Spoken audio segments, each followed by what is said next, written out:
So you started as a new attending, medical training is done, and you're on the other side.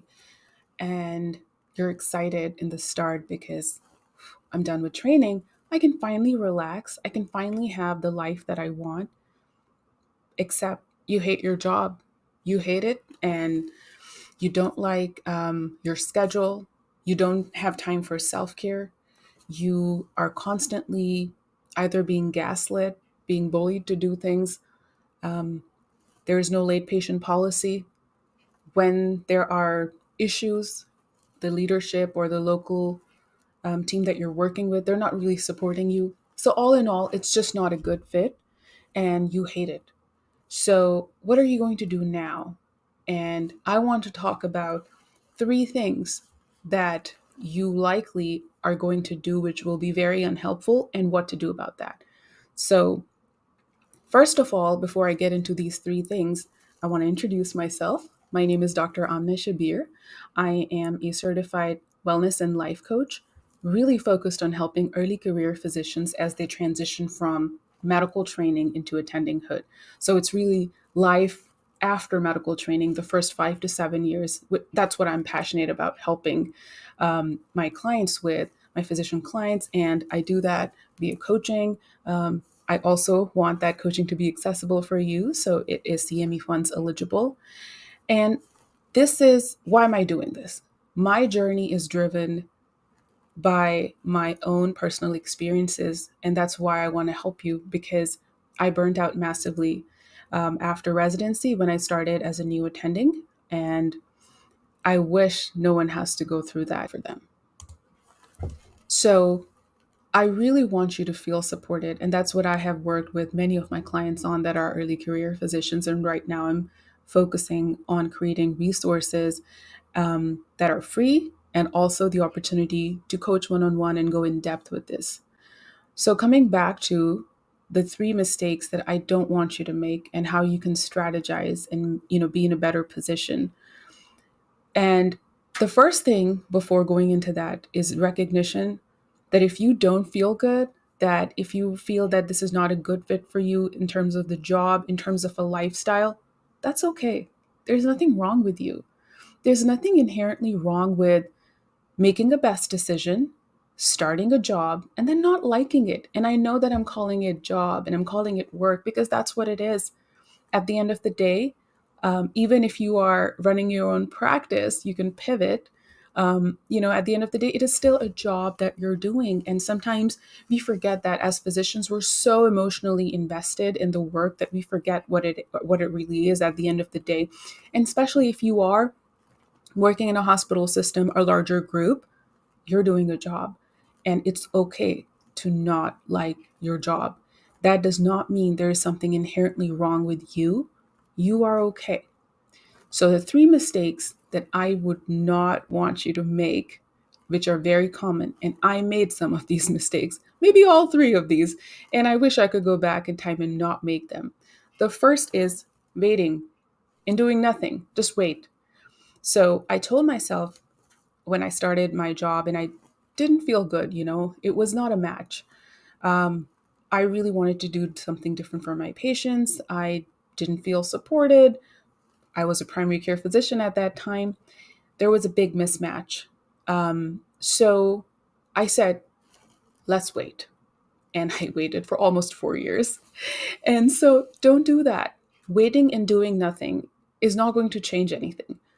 Waiting in the same environment will only just expose you to more toxicity.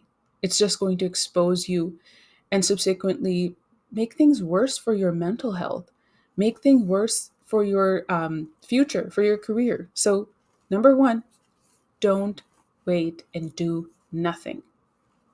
Now, the opposite of that is running away. So, start looking aggressively for a job. Okay, I'm done. I need to leave. Let's go. Don't do that either. I know some of you are thinking, Amna, what are we supposed to do? Let me elaborate a little bit. If you are just going to say, this isn't working, I need another job, without exploring further why this is not working and why the next position as an early career physician would be good for you, that's just going to add to more trouble. It's just going to add more problems. So when you are trying to go from point A to point B, which is, I don't like this job, let me just go find another one, you might be just running away. So, what should you do in these two instances? You should sit down and really explore all the reasons that this current job is not a good fit for you, and try to do that factually. Factually speaking, like, what are the neutral facts? I don't like this kind of schedule. I don't like that there's no late patient policy. I don't like the fact that I don't have support for my in basket management. I don't like a lot of things about this. So that's like what I don't like about the job. And then about yourself, you know? And I mean that in a loving, kind way. We're all humans and we're not perfect, and we have to accept our flaws. And I don't mean that in a way that you have to fix your flaws. You just have to recognize what are things that work for your situation, for you as a human. What works for you? What are your rest needs? What are your family needs? What are your passions that you want to explore and you are not really honoring them by just running from one job to another job? For example, like if somebody is doing primary care, and I was very passionate about primary care, and at my heart, I will always be a primary care physician.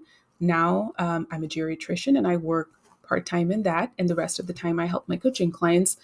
But the point of that is a lot of times I'll see my friends and they're doing primary care and they don't like it and they just want to switch into hospital medicine because they're like, well, I'm going to be working less at least. And, I won't have to worry about my in basket and all the things.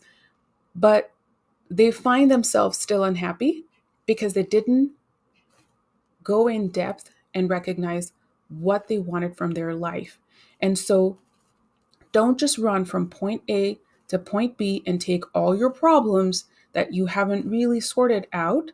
And when I say your problems, these are things that are running in your head, and you're just going to take them from point A to point B. And then before doing any kind of work surrounding that, work around your needs, your wants, your thoughts, your desires, your vision for your life, you're just going to take them from point A to point B. And, we do have a finite time to live, and be intentional in creating that. So that's mistake number 2, just running from point A to point B. Now, mistake number 3 is also there, which I also did, which is doing a lot of work. I don't like this job.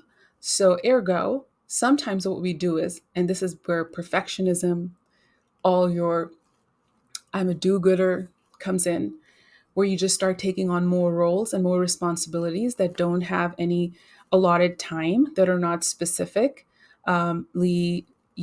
compensated in a certain way. QI projects, more learners, give me whatever it is.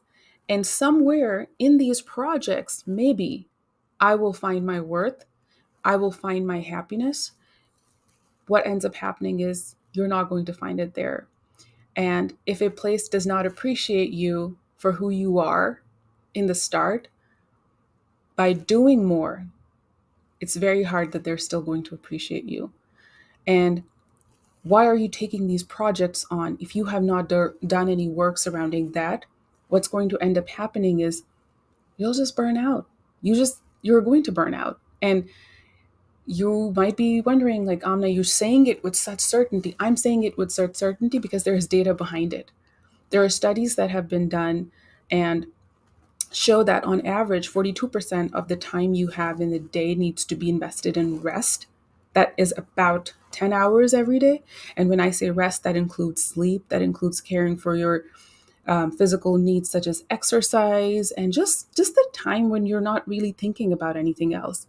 Maybe it's hobby, maybe it's something else where you're just relaxing. You're in that relaxed state. You're not on high alert. You're not charting. You're not doing all the things. And so you can push through. Yeah, I pushed through till I had my breaking point. Mostly people will just push through and then they'll crash. And for some people that'll happen sooner, for some people that'll happen later, but because our journeys are so different, it will be different for everyone. So the 3 mistakes I recommend avoiding if, as a new attending, if in the first 5 to 7 years of you starting, and when I say 5 to 7 years, that does not mean that you have to wait longer. Like I said, you can start in a job and you can know in the first few weeks and first few months, this is not a good fit. What do I do? You have to strategize. You have to strategize and you have to look further. So, the three things I recommend avoiding: number one is not doing anything, number two is just running from job A to job B, find me something else without doing any deeper work. And the third thing is just piling on more work where you're at, and finding your happiness in your work or adjustment in your work without intentionally also exploring that. So, my friends, please don't make these three mistakes.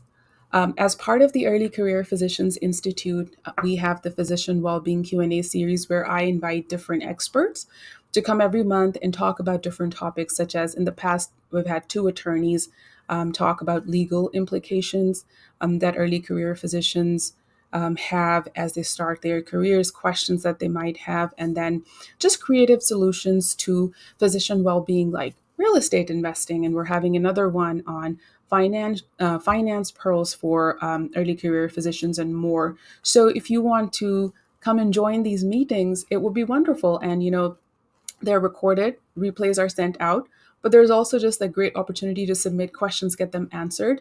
And if you submit them in advance, I'll try my level best to get your specific question answered.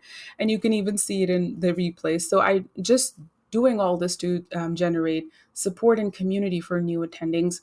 And lastly, if you are struggling and you just want to strategize further, you're welcome to schedule a free consult with me. It's going to be 30 minutes and we'll leave with some actionable items. And you can also learn in that consult how you can work with me. But go ahead and recognize that there is support out there. There's so much that you can do and you matter. And this is a critical time of your life that you don't want to just ignore, waste, and suppress as time goes by. I think suppress might be a good word. Again, it was a pleasure talking to you. And if you have any other concerns, questions, or things you want me to talk more about, just go ahead and email me.